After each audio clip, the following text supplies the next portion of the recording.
All right, let's do this. It's 4:17 a.m. The room is dark, silent except for the low hum of a fan, and she's wide awake. Again. Her mind isn't racing about a work project or a relationship. It's circling one single, terrifying question. She stares at the ceiling, replaying the last few days in her head.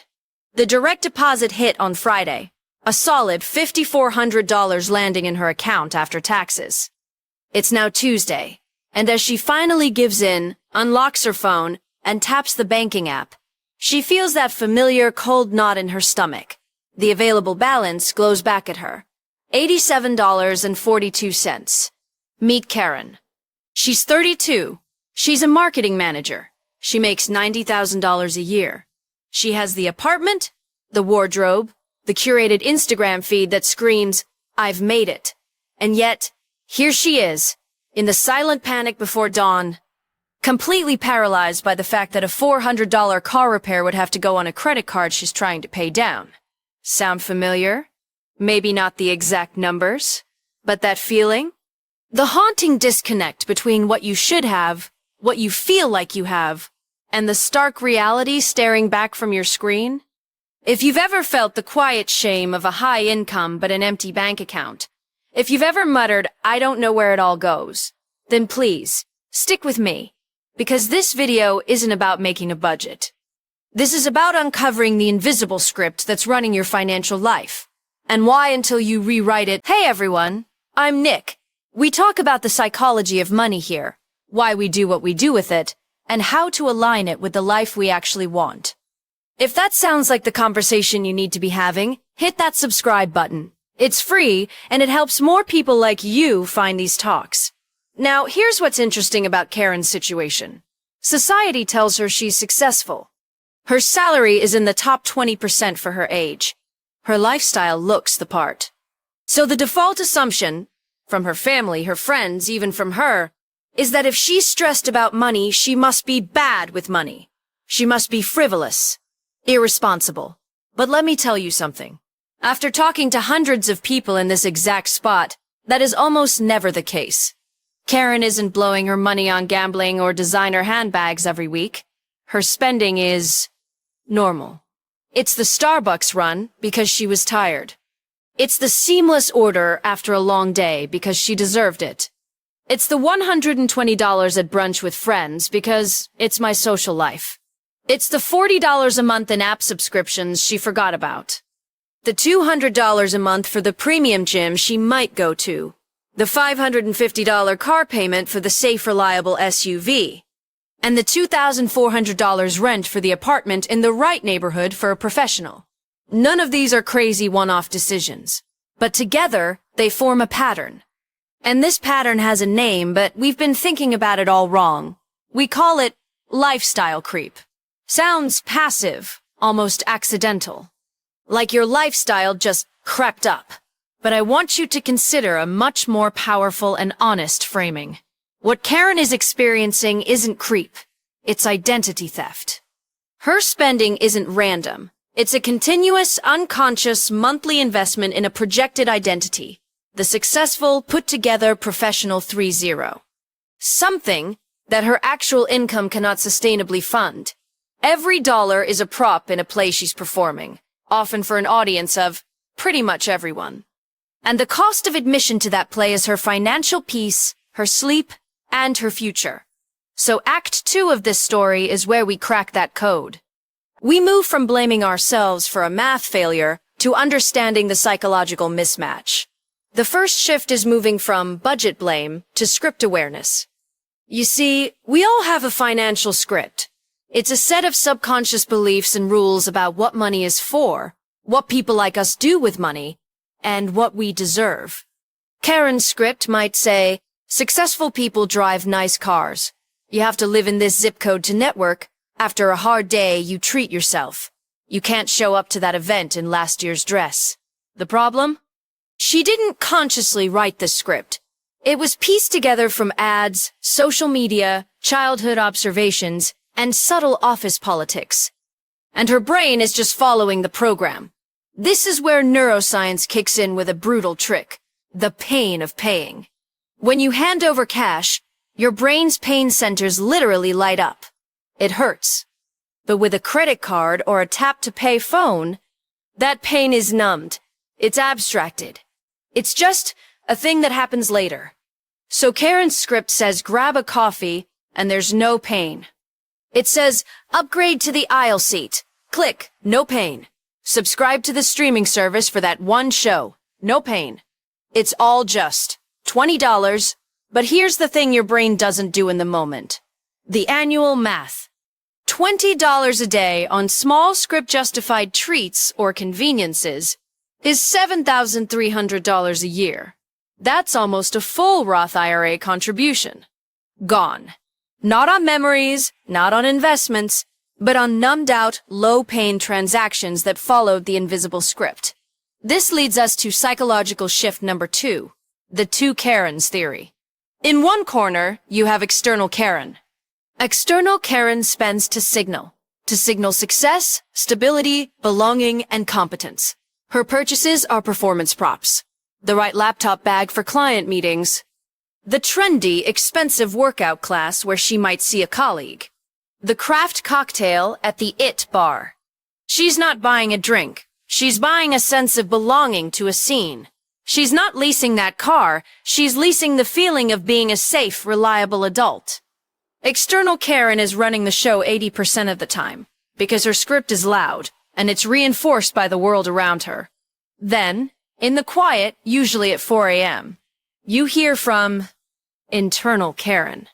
Internal Karen doesn't care about props. She longs for the real feelings those props are trying to mimic. Actual security. True freedom from anxiety. Real choices about her future. She's the one staring at the $87 bank balance. She's the one feeling the low-grade, constant anxiety.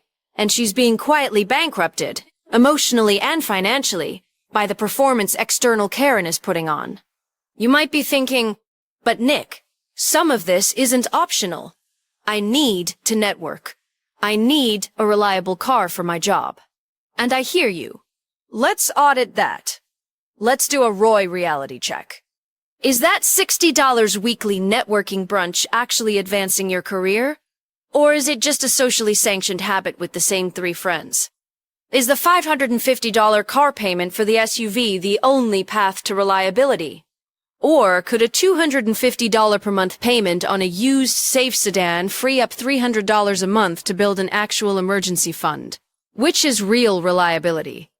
Let's walk through a week in the life of the stealth wealth drain. Monday. Karen is exhausted from a full day of meetings. The script says, you cooked all weekend, you deserve a break. She orders delivery, $40. The immediate emotion is relief. No pain of paying. Wednesday, the team is going for happy hour. The script screams, you have to be there. It's where the real connections happen. 1 drink turns into 2, plus appetizers. $60. The emotion is camaraderie and a little obligation. Saturday. It's been a week. The script says practice self-care. Self-care in this script means retail therapy. A new top, some skincare. $120. The emotion is a brief hit of excitement. See the cycle? Each spending decision is driven by an emotion, tired, social pressure, need for comfort, and justified by a scripted assumption. I deserve it. It's necessary. This is self-care. And each one is followed by a tiny, almost imperceptible layer of background anxiety that compounds. The temporary fix deepens the problem. It's like drinking salt water when you're thirsty. This is why we need psychological shift number 3, the assumption audit. We have to drag the invisible script into the light and challenge its core assumptions. Assumption. My home must reflect my professional status. Reality check. Does your landlord care about your status? Or does your savings account, which represents your ability to walk away from a toxic job or handle a crisis, reflect your true security? Assumption.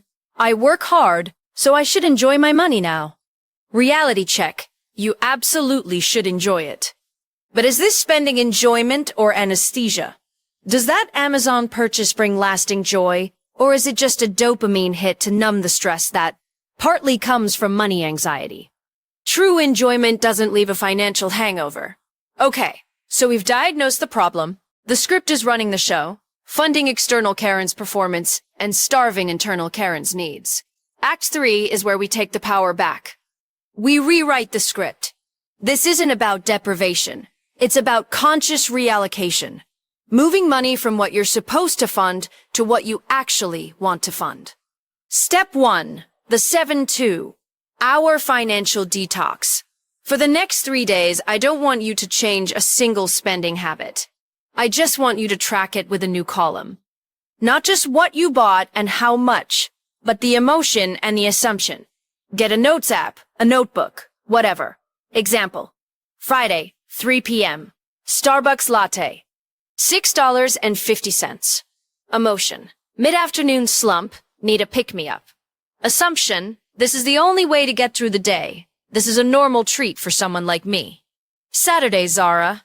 New blouse. Emotion. Bored, scrolling Instagram, saw an ad. Assumption. I need new clothes to feel fresh. This is a small, reasonable purchase. This isn't to shame you, it's to build awareness. You are reverse engineering your own script. Step 2. Define your internal self's core values. Ask internal Karen, what do you truly want? Is it freedom? Is it security?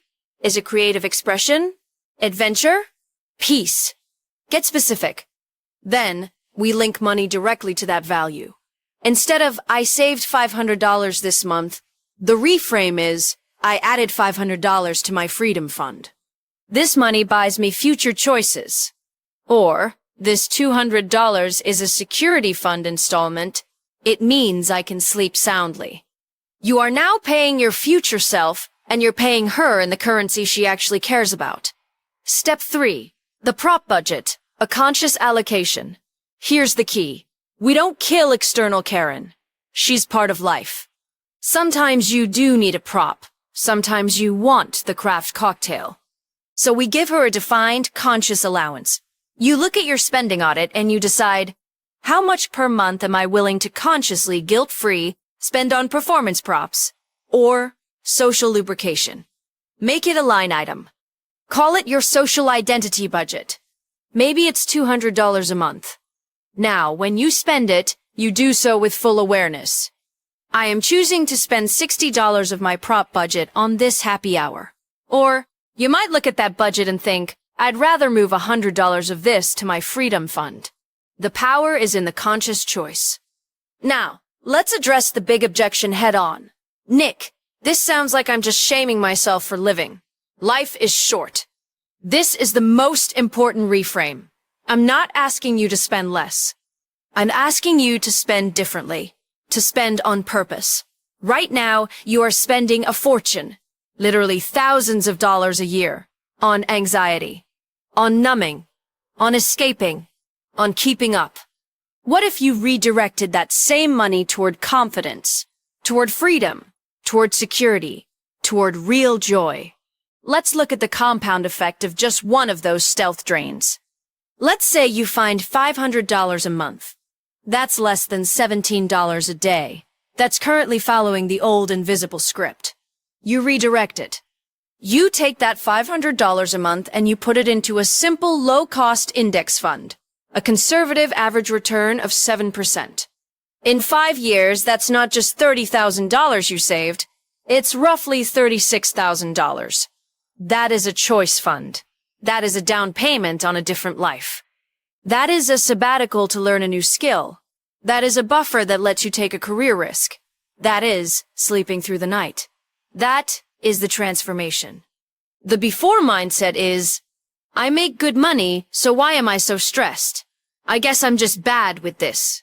The after mindset is, my money is a tool to build the life I want. Every dollar is a vote for the future I'm creating. I am consciously funding my values. So let's return to Karen. It's a few months later, it's not 4 a.m. It's a quiet Sunday afternoon. She's on her couch, with her laptop. But she's not staring at a bank app in panic. She's looking at a plan. A simple spreadsheet, a vision board of her real goals, a photo of a hiking trail for her adventure fund, A cozy room for her peace of mind emergency fund. Her $90,000 salary isn't disappearing into a void anymore. It's being assigned. Every dollar has a job. Some of it still pays for props and fun, but consciously. Most of it is now building a life for internal Karen to actually live in. The problem was never her character. It was never her math skills. It was a script. And the beautiful, empowering truth is this. Scripts can be rewritten. Your assignment today isn't to cut out coffee. It's to start a single, honest conversation. Press pause. Ask yourself, what life am I actually funding right now? The first step to changing the script is seeing it. The power to rewrite it is already in your hands.